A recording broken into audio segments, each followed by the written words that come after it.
If you want to check out different content from myself, I've just set up a second channel where I'm going to post fitness and things. The link for that will be in the description. And of course, if you want to avoid the random lottery of FIFA points, you want to go straight to the source, buy the players directly, use u7buy.com and use the code TVM at checkout.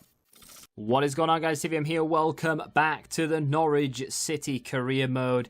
Bit of a topsy-turvy episode ahead, so hold on to your hats. We have a cup game against Leeds. We actually play Leeds in the league in, I think, 2 games' time. Not in this episode. It'll be the first game of the next episode.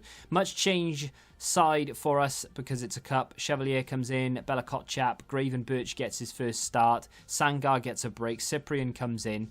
I'm not a massive fan of the FA Cup starting 11 sort of lineup. It really does look weird and it's difficult to tell what's going on where, but either way, they rested some players, we've rested some players. However, we do have a fairly good starting 11 even now we are resting. We have, of course, listed Cantwell on the market, so we may or may not see a deal for him come in the next few days. Kubo gets on the score sheet 26 minutes into the game. I actually played I think I played Kubo and Greenwood up front in a 4-1-2-2, and Barco played as the cam. Kubo could have got himself about 6 goals on the day. Greenwood has turned somewhat of a corner. Don't really know why. Maybe it was the talk of us needing a out-and-out goal scorer and that I wasn't really getting any heat from Greenwood, but all of a sudden, as Bella Kotchap makes a bit of a mistake there, but luckily Chevalier equal to it. Look at this from Ferreira as well. Goes right round the outside of the defender, gets taken out. It's a yellow, not a red, but still, signal of intent from Ferreira, showing that he does indeed have pace. I like to do that with Kubo. Ferreira now capable. Chevalier holding on to the ball. We've had a word with him, of course, because he tended to punch things an awful lot, costing us a goal in the last game.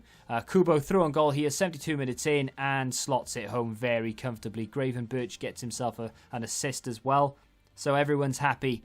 Kubo has done well.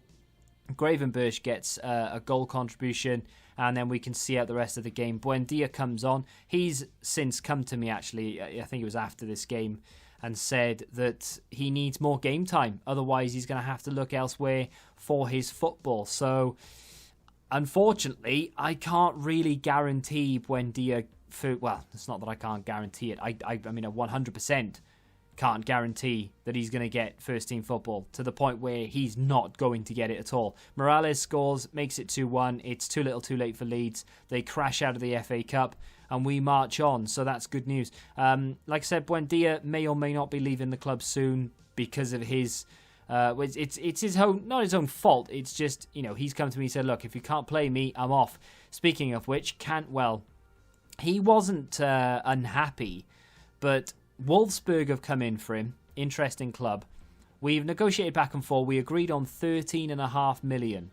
Well, rather, I put forward 13.5, and the Wolfsburg rep said, yes, okay, let's go for it. So 13.5 million.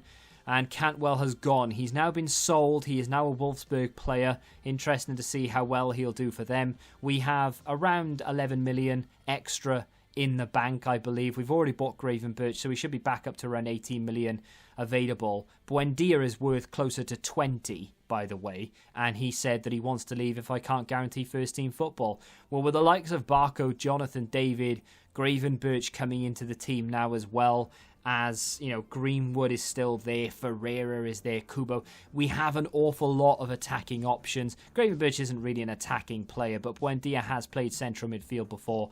And with Jonathan David playing as well as he is, okay, he can't quite hit the target in this game, but he's coming very close. And of course, his finishing is improving. So we get a chance here with Greenwood, who could potentially become our permanent signing. Not sure yet. It depends on how much Manchester United expect for the teenager, but we'll have to wait and see what happens after this season. He's on the really frustrating thing about this game is that Greenwood is on a 2-year loan, but I cannot negotiate the transfer until after the loan is complete. So he'll have to leave the club for us to be able to make the transfer. It is very frustrating. As is this. Barco hits the post from in and around the penalty spot. We had a bit of a dodgy moment here where they had a few attacks. Didn't really mount to anything, but they had a few opportunities, and I thought maybe we could let the the win go. But then Gravenberch found himself with a bit of space, dithered the defender, or two defenders very nicely, plays the ball across, and it ends up in the back of the net. Now, it's not going to go down as a Gravenberch goal, but as per FIFA, he will celebrate the goal.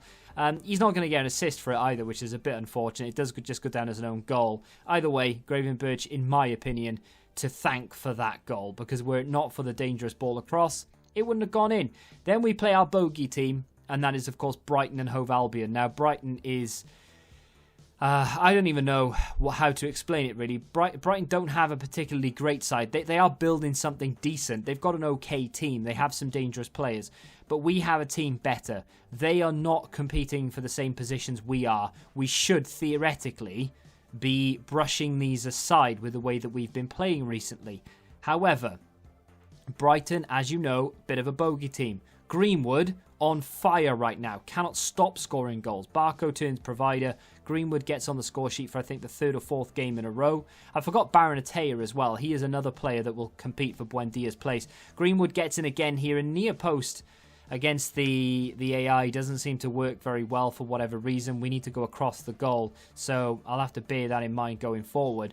With that being said, unfortunately, going forward is what Brighton do really well. Maupay scores to make it 1-1, slides on his backside. It's not exactly a sunny day either, so he will have to use Daz to get those stains out of his shorts. However, we have more important things to worry about than Maupay's shorts. Jonathan David gets in, good save by Ryan, and that was the story of the game, actually. The Brighton goalkeeper was just too good. He saved everything we threw at him.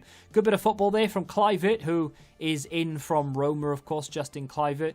I say in from Roma. Was he on loan at Roma from, is it Ajax or something? I'm not sure. Either way, he turns provider once more. Maupay gets on the score sheet again. And with his dirty shorts, he manages to put it in. And unfortunately, it was much of the same from there on in. We had opportunities. Goalkeeper made saves. And for whatever reason, we just could not get that second goal to rescue well, not the unbeaten record, because we've already lost this season to Spurs, but we've only lost one game, and the goalkeeper just pulled out save after save after save to the point where the referee blew the whistle for full time. We ran out of time.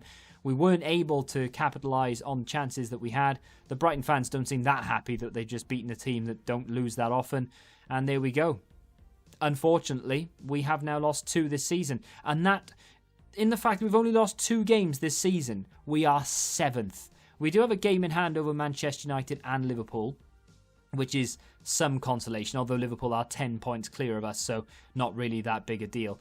Spurs are still unbeaten, but what's so amazing about that is we are only... I mean, we're in 7th, having only lost 2 games this season.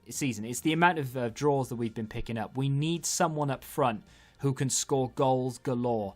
And that is the type of player we are missing out on. Fortunately, the next episode will give us a game against Leeds. We know we're capable of beating them. And then, of course, we play rock bottom of the league, Bristol City. So fingers crossed that will be a goal fest in our favour. Buendia may or may not be leaving. I have actually added him to the transfer list just to see if anyone wants to come in. So we'll see what happens there. And we'll see if we can maybe find ourselves a big striker. I am taking things into consideration from the comment section. However, Greenwood may be the player we want to bring in, but we'll have to wait till the end of the season. We'll just see how he plays the next couple of games and see if he can get on the score sheet comfortably. If you have enjoyed today's episode, do me a favour and hit that like button. Subscribe to the channel if you're new. And until the next time, goodbye. Football Index. The game changed. Download the app now.